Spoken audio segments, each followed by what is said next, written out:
জাতিলাওৰ কেইবাটাও বস্তু দেখো জাতিলাও আসলতে খাব লাগে কিন্তু মোৰ ডিঙি ঠাণ্ডা বস্তু বুলি কয় খাব নোৱাৰো সব সময়তে জাতিলাও থাকি গলে এটা কিনিলো বহুত হয় গতিকে আজি গোটেই জাতিলাও যি ডখৰ আছিল বেলেগ বেলেগ ধৰণে বনামে জাতিলাও বাকলি একদম কুমলীয়া জাতিলাও দেই বুঢ়া জাতিলাও নহয় বাকলি ভাজি খাই কিন্তু আজি মই জাতিলাও বাকলি এটা চাটনি বনাম এফালে আদা অকমান এইখিনি ডাব নাৰিকল হয় বুটৰ দাইল কেইটামান নহৰু আৰু এটা শুকান জলকীয়া আৰু এটা কেঁচা জলকীয়া খুব ধুনীয়া হয় বনাই খাব বনাও এতিয়া বলক তেল দিলো পেনত একদম অকমান বেছি নি দিব কেইটামান মেথি গুটি দি দিলো এতিয়া এইটা কলা পৰতে এইটা জিৰা কেইটামান জিৰা আৰু ধনিয়া নহৰু আৰু আদা দি একদম অকমান হল আমাৰ অলপ লৰা মানে কেঁচা গন্ধটো যেতিয়ালৈকে যোৱা ৰঙচুৱা অকমান হ'বলৈ দিব এতিয়া বুটৰ দাইল এটা আৰু নাৰিকল কেঁচা জলকীয়া শুকান জলকীয়া এটা দি অলপ সময় ভাজি এতিয়া জাতিলাও বাকলিখিনি দি অলপ মানে ৰঙচুৱা হোৱালৈকে ভাজি থাকিব লাগিব আপোনাৰ কলা নিমখ আছে যে অকমান দি দিব একদম লাইট হালধি অকমান আৰু দিব কলা নিমখ দিলে টেষ্টটো খুব ধুনীয়া হয় এনেকুৱা হলকে ভাজিব অকমান ৰঙচুৱা হোৱালৈকে ভাজি আৰু গেছটো অফ কৰি দিয়ক এইখিনি ঠাণ্ডা হলে মিক্সিত মাৰক প্ৰথমে পানী নিদিয়াকৈ মাৰিব যদি পানী প্ৰয়োজন হয় অকমান দিব পানী প্ৰয়োজনটো হ'বই আৰু জাতিলাও ভাজি বনাম এতিয়া ৰ'ব এই সিম্পল একেবাৰে সকলোৱে বনায় মই এনেকৈ বনাই ভাল পাওঁ তেল দিলোঁ তেল গৰম হওঁতে শুকান জলকীয়া দিলোঁ কেইটামান সৰিয়হ দি দিলে কি হয় ধুনীয়া চেণ্ট ওলায় এইটো ফুটিব খালি এতিয়া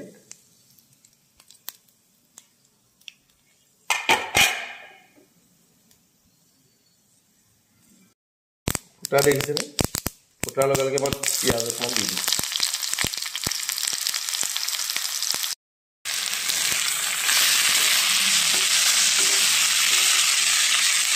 হালধি নিমখ দি আৰু লৰাই ঢাকোন মাৰি থ'ব কম জুইত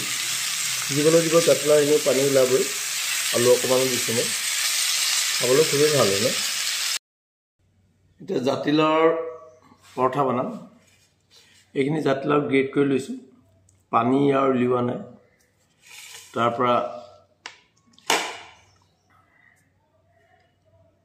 জলকীয়া কাটি লৈছোঁ পিঁয়াজ আদা ধনিয়া তাৰপিছত এইটো মই এটা আচাৰী মছলা বনাই দিছিলোঁ এই আচাৰ দিবৰ কাৰণে যে এইটো খুব ধুনীয়া টেষ্ট হয় এয়া পৰঠাত অকমান দিম তাৰপিছত চাটু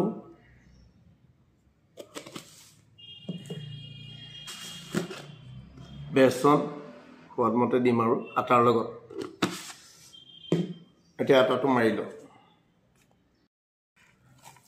পানী প্ৰয়োজন নহ'লে দেখিলে এইটো ৰেষ্ট কৰিবলৈ নথব বেছি দেই যিহেতু জাতিলাওৰ পানীবোৰ ওলাব ন সেই গতিকে এইটো আটা মাৰি মোৰ হৈ গ'ল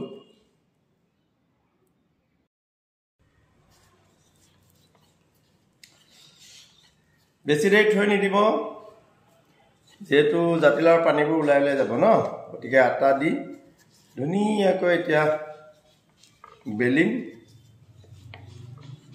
খাবলৈ মানে কেনেকুৱা ধুনীয়া হ'ব আপোনালোকক কি ক'ম আৰু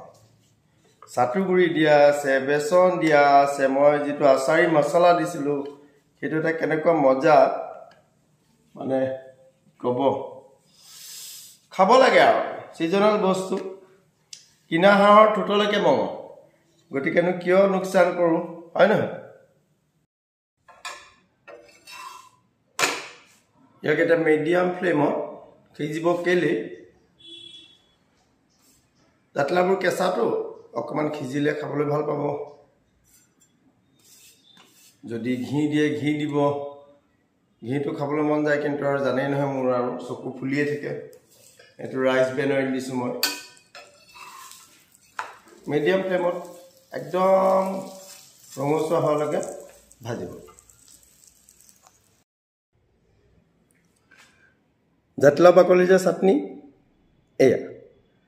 আৰু এইফালে জাতিলাও ভাজি আৰু এই জাতিলাও একদম পৰাঠা আজি মানে পুৰা জাতিলাও আৰু খাব লাগে ধুনীয়াকৈ এতিয়া আৰু খাওঁ আজি এনেকৈ থিয় হৈ খাওঁ অফিচলৈ যাব লাগিব ইমানেই কাহ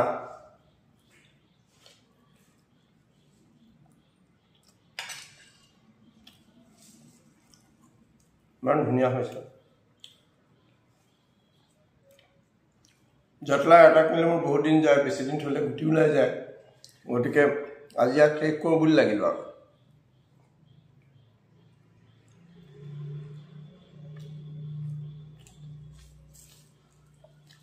চালানী নহয় ঘৰুৱা জাতিলাও এটা মানে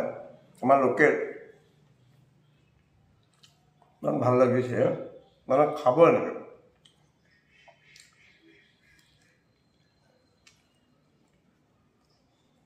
জেনেৰেলি আমি জাতিলাও আৰু জাতিলাও বিলাহী মাছ জাতিলাও ভাজি আগতে মই এবাৰ জাতিলাও কোফটা বনাই দেখুৱাইছিলোঁ আপোনালোকক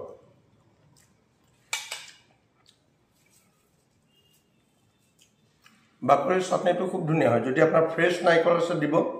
ফ্ৰেছটোতো নাই সেইবোৰে দাব নাৰিকল দিছিলোঁ মানে ভাল হৈছে খাব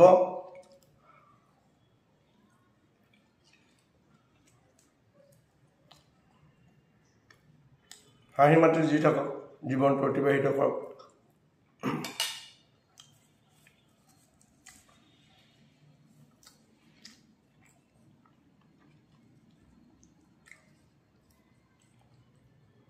যেতিয়াই দেখিব আপোনাৰ সমালোচনা বহুতে কৰিছে গম পাব যে আপোনাৰ আচলতে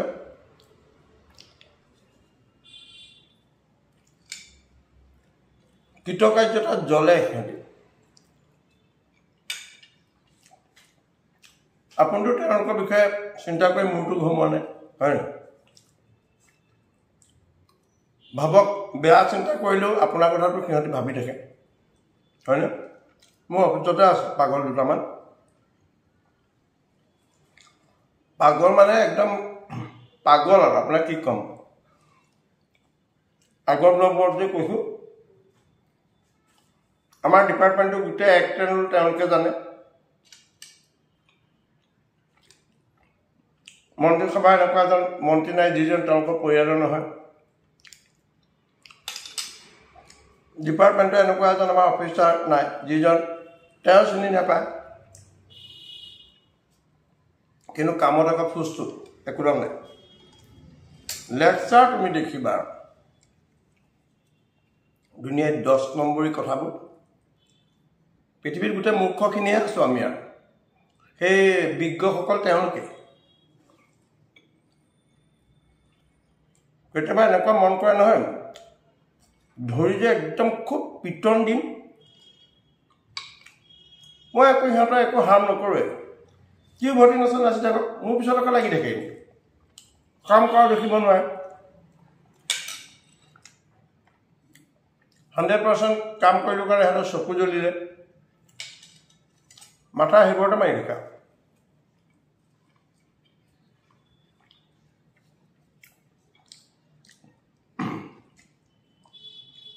বাকী সুখী দুখী মনে চলি আছোঁ আজি ঘৰৰ ওচৰতে শনিকৰ পঠীয়া পাঠ আছে আমাৰ পৰিয়ালৰে